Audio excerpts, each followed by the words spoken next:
In this video, we'll be discussing a vapor barrier and installation, and I'm going to go ahead and kind of deep dive into this because I have a lot of material here. I've spent a lot of money, and this is not a sponsored video, and I'll let you guys know where to get the best deals, by the way, at the end of the video. So let's go ahead and jump into it. Hey guys, welcome back to Random Fix. So I am converting the 2024 Sprinter 170 Extended here. So I need a lot of material to go ahead and get this done. And the material can be very, very expensive. And there's a lot of statements out there on what's best. They all look the same, but are there different qualities and things that you should be aware of? So let's take a look at some of this material that I have here, and I'll show you guys the van in a little bit. So this is a roll that I ordered from the internet. It's some brand called VEVOR, VEVOR, if I pronounce that correctly. And as you guys can see, it's not too thin, and the material here is not the same as this, because this right here is a little different. This looks like it's aluminum, but it's not. It's actually shiny plastic. Down here we have something that I used on the previous van build, but it got very expensive. They call this king foam. So this does have aluminum on the exterior, and it's thicker on the inside, and basically glues into place. Then I went and got some rolls of other brands, and you guys can see this is a lot thinner. If you compare it to what I'm about to show you guys, you can see it's about maybe 1/3 the thickness. Again, it's shiny, but it is actually not aluminum.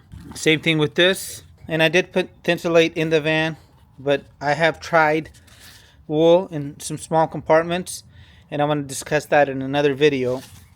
And now we come down to low E, and this is the roll that it comes in, and I think it's 60 inches wide, which is the perfect width to go ahead and use one piece and just roll all the way back. So let's go ahead and take a look at how this product actually differs and what are my thoughts about this, and if this is something that you should do. So I did this yesterday, and behind here I have my Thinsulate. My Thinsulate went in first, and this is the low E, and this is the very first time I've used this, and I'm really in love with how the material actually glides in here. And it comes with the tape, and the tape is amazing. It's so sticky, and in case I damage anything, I can go through and just touch it up. So I went ahead and did that and made everything nice and tight. And I did not have to glue this because this is so rigid. It actually kind of holds shape. Even over a wider 36-inch area like this, it held shape. So besides being made out of aluminum and being effective as a vapor barrier, it has actually got some art quality to it. So it's going to go ahead and insulate the van even further in addition to the Thinsulate. I couldn't get the exact values, and I did go and find another product on the internet which I haven't tried. It's Protex, and they have a material that's 0.4 inches thick. So basically it's double the thickness. They're based somewhere in Texas, and maybe in the future I'll go ahead and try that out. But if you guys are looking for a good solution that's not going to break the bank, that's easy to put in, I would definitely take a look at this, as it's perfect for van builds because of the width, and it's actually a great product. So I got this from Van Life Outfitters, and I'll leave you guys a link to this. And I would not cheap out and go and buy something that looks to be the same, but it's not, because when you actually touch it and you discover that shiny plastic is not the same as aluminum, you're going to thank yourself that you found this video and that you got yourself the low E water vapor insulation here. And again, this was really fast to put in, and I really like the quality. So do make sure that you get their low E tape, as it's a lot different from other brands I have used.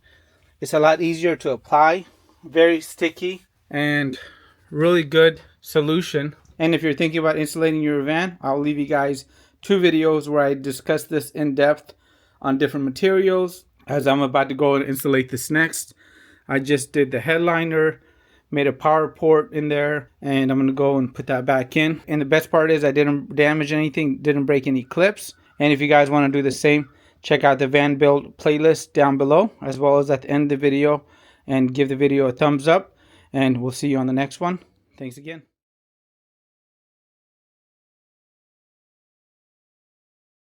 Hey guys, it's me, and I've done a little bit of work. Finally got the panels in yesterday, and I'm about to put in the shower today. I did want to talk about the vapor barrier a little bit more, as I've realized some things during this build, and it's this, that you're not going to be able to get the van vapor tight. It's not possible, and you don't want to actually do that. So the whole key is to make it as vapor proof as possible, but not overdo it, and don't kill yourself trying to do it either. So we're going to talk about a few things, and after using these two products, and these are completely different, I have come to realize a few things. First of all, the low Reflectix E, the one I got from Van Life Outfitters, is conductive. If you put a multimeter to it, it actually performs a continuity test. So do not use this in any of your electrical panels. It's not a good idea. Don't ask me how I know. The second thing is, the other brand that I got here is actually decent, but not as good as this. And there are going to be different styles of tape too. So this is going to be that low E tape that I showed you guys in the beginning of the video, and it is awesome. However, it's very sticky and very messy and hard to work with. Once you put it on, if you need to take it off, it's difficult. So let me show you guys this. So this is going to be an area where I'm going to go and put a panel on. I already have it made, and I can actually show you guys a panel too. But anyway, once I put this tape on here, if I need to remove it, it is really sticky. And that's where this one comes in. So this is another tape that I got, and I got this one from Amazon. I'll leave you guys a link to it. This one's a little bit easier to work with, and it doesn't have any kind of backing. So much easier to apply, and it doesn't take two people. Finding the tip on this is a little challenging. So take that for what it's worth. I did go and use that tape very generously around here, as this is what actually holds that panel in place and keeps it from wobbling. And as far as the panel, I did something a little different this time. So I went through and put the Reflectix on the actual panel. Then I went and put it on the panel itself, and I put the Thinsulate on here. And this made it a lot easier to go ahead and install. In certain panels, I went ahead and put the Thinsulate inside the panel. But on other panels, such as the roof panels, they're really hard to go through and get them to stick. And I don't like using that 3M90 green can, as it's super expensive. And honestly, it doesn't work as good as the 3M77 Super, the one that you use on the panels. That stuff works great, but I am really tired of paying $15 to $20 a can. This right here worked out really good, and I did the same with all the roof panels. So if you look inside there, the same exact idea. The ceiling has a vapor barrier, and the panel has the Reflectix, then the Thinsulate, and I've done the same through all these cavities here. Additionally, I had some of this foam here, and I think this is called King Foam. I really don't like working with this stuff anymore. I still have the roll that I purchased, and I used a little bit of it in the cabin area here, and for the price, this is a ripoff. Using this is much easier, and if you have the tape or you staple it onto the panel, it's going to be much simpler to go through and get your project done.